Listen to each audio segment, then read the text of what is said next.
You know those crazy trippy scenes from movies like Wolf of Wall Street or Fear and Loathing in Las Vegas? I wanted to recreate that, but what if I could actually do that without the use of illicit substances and maybe make a short that's about dehydration? So with this being a short, of course I needed a script, but just because it's my wife and I as the only actors, I made it simple by just writing out our initials next to each piece of dialogue so we knew who was talking. And to make this even more simple, I put the shot numbers next to each scene of dialogue so I knew what order to shoot things in. This comes really in handy, especially when you're working with an actor that can only be on set for a certain amount of time. For instance, my wife, I didn't want her to spend all of her time just hurry up, wait while I'm doing my lines, so I decided to shoot her lines in order first. Probably the most important thing in cinematography is lighting, and that's exactly what I worked on first for this first scene. I thought the wall looked a little bit boring and flat, so to add a little bit of dimension and texture in there, I just threw a gobo on the wall. I did this by adding a blind gobo and adjusting the color temperature of my light to be a lot warmer. That way it looks like the light from the sunrise is coming through the window. It's adding like a little spice, nothing major, but it made the shot look way better. The first take was actually good, but the audio from the lob just didn't sound that good coming into camera, so I had to reshoot it again utilizing my shotgun mic. Luckily, the audio on the shotgun mic worked fantastic, so it was time to move on to the first trippy scene, and that is using a dolly zoom. Now, I could have used my motorized slider to get more perfect timing on the movement, but because I am going to be physically moving the lens, I thought it'd be easier just to go ahead and use my manual slider.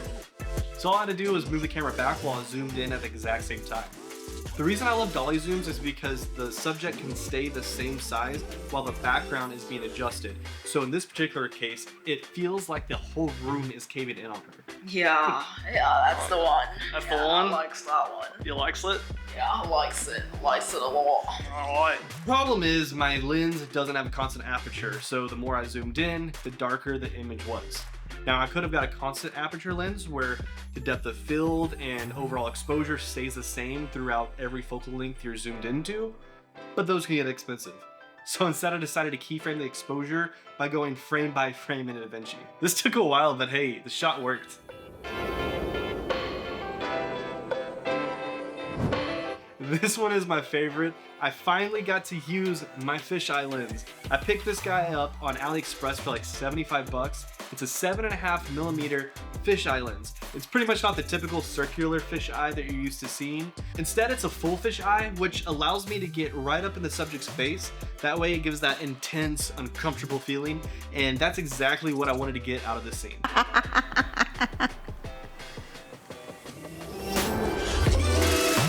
It's something you've probably seen before where everything's tilted and just doesn't feel right. But now because I'm handheld, I'm able to move with her as she's going through this realization that she's not feeling right. And I think adding just a little bit of that shake just adds to that uneasy feeling. This shot's been around for a while, but I think YouTubers have been using it a lot more in popularity. While they do actually sell a full rig for this that actually start about $300, it isn't too bad. But because it's such a niche shot, I thought it would be a waste of money just to buy that.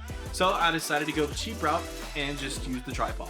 All she had to do was hold two of the tripod legs under her arms and let the camera stare right at her face. Now, of course, if your actor needs to use their hands, the other way I've seen people go around this is using a belt to tie the tripod to their waist. That honestly felt a little unsafe to me, so I decided just to have her hold the tripod the whole time. And yeah, you can see it a little bit under her arms, but because I'm shooting in open gate, I'm able to crop in a little bit on that image and hide the tripod legs. And I think it turned out really, really good. I love the Storycam look because it just locks on to the person and puts you in this intense feeling with them where you're seeing everything from a reverse point of view. Like I was saying earlier, I was shooting out of order, so this next scene is technically the last shot, but it isn't actually the last shot we were shooting. I call this one God's perspective. So I put my tripod up as high as it would let me go, which was actually about 8 feet, and just tilted the camera down. I did this so the audience would be able to see both her and my reaction, and so I could also get in the frame the main thing that caused her to be like this, and that would be the cup. As I began to dump the footage on the computer, I realized that I had forgot a scene. It was one of the more key shots that I was wanting to utilize, and that was a slow shutter, but a POV slow shutter. I pretty much just put the camera on the tripod and I put the shutter speed at 1/12 and just pulled the camera back onto the couch just so it looked like it was her falling backwards. And with that slow shutter speed, it creates that blurry, disorienting vibe, which honestly turned out way better than I expected.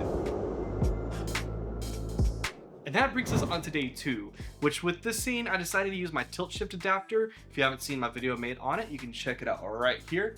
But I thought I haven't really seen a tilt shift adapter used in this way of a POV of someone that's not in the right frame of mind. So what I did was just stick the camera on a tripod and have my wife wave her hands around it while I came in through the background and recited some of my lines. It did give this weird dreamy effect that really fit the whole vibe of the video. I had some big hopes for these shots. First, I had a streak filter to simulate blurred vision, but it didn't show up at all.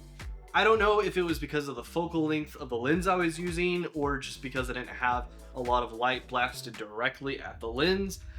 I could have put more light at the lens, but then it wouldn't have matched the rest of the scene, so I decided to scrap that. Then I threw on my Promise filter, hoping that it would add a soft, dreamy look. Spoiler alert, it barely made a difference. Maybe it's because I have a 1/4 Promise filter. I don't know. Maybe I should have used some Vaseline on it like they used to back in the 1940s. But yeah, kind of bummed me out on that one. However, there was one filter shot that actually turned out way better than I thought it would, and it was utilizing this handheld split diopter. Now, I've never actually used it like this before. Typically, a split diopter splits the focus between the foreground and the background, so pretty much you can have a subject far away from camera and really close to camera in focus at the same time. But because it has a handheld grip on there, I thought if it's just being waved around in front of the lens, it would give some really cool refractions and reflections in the lens that would just really add to that blurred vision, trippy look that I was going for. This turned out to be one of the coolest shots, honestly. Growing up, I was a really big fan of That 70s Show, and there was one episode that had this one scene that stuck in my mind where they physically rebuilt the wall of the set and moved it on stage. So it looked like the whole wall was moving in the background behind them, and I wanted to recreate that look. However, it would be very expensive and very time consuming to physically build the wall. I thought it'd be easy just to get my phone and then film a clean slate with nobody in the background and just move the phone around for a few minutes, loop it, and then put that on my TV. Full time, I'm working at a studio that has a volume wall like on The Mandalorian, and I was like, I could pretty much just redo that with my TV. There was a lot of mistakes that I found out doing this. For one, it didn't look good at all. 2 reasons why. First one was the shutter speed. Rookie mistake. I didn't match the shutter speed to be that of the TV, so it was having this weird flickery effect that the deflicker effect in DaVinci couldn't even fix it.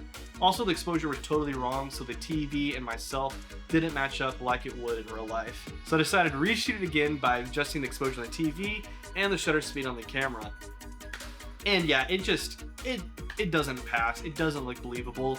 And my wife, of all people, was the one to tell me to just use a green screen. And it was the easiest way to go about this that I can't believe that I didn't think of that sooner, honestly. So because I'm using the green screen, I'm able to use my camera again and not my phone. So the focal length, depth of field, exposure, white balance, everything is going to match. And I put it in DaVinci, particularly into Fusion to pull the key, and it turned out really good. It could have been better in certain areas, but for the time it took for me to set this up and the little bit of space that I had, I think it's passable. So this was supposed to be the intro scene, but in the edit, it felt totally off. So I went back and reshot it the next day. I decided to put the camera in a different perspective. So I put it in the POV of the sink while I'm doing dishes. I thought for 2 reasons it would be good, because it breaks up the whole eye level shots that I had going on earlier, and it makes my character look like an authority figure because it's being viewed from a lower angle. So after all of the filter fails, all of the reshoots, all of the mistakes when it comes to learning filmmaking, I think I managed to nail the vibe of being totally out of it without a drop of alcohol. Hey babe, have you been drinking your water?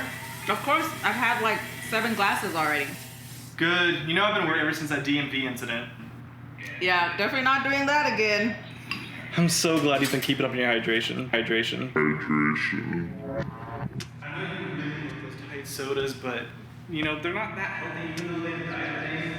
They're loaded with so many sugars and preservatives and dyes, and I just know it is not the best thing you could be putting in your body. If anything sticks to regular water, water, that's got fluoride in it. You know what fluoride does to your brain? You lose 1 to 5% of your IQ. So just stick with the regular purified water, please.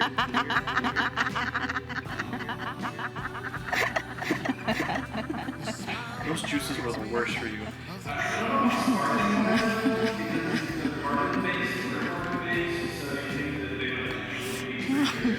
I'm just glad you started drinking more of that purified water, right? Right? Right?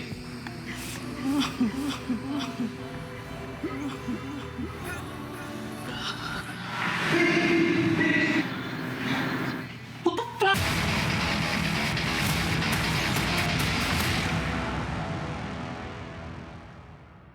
If you have any ideas for effects I should try, drop them in the comments. And cheers, with a big glass of water this time.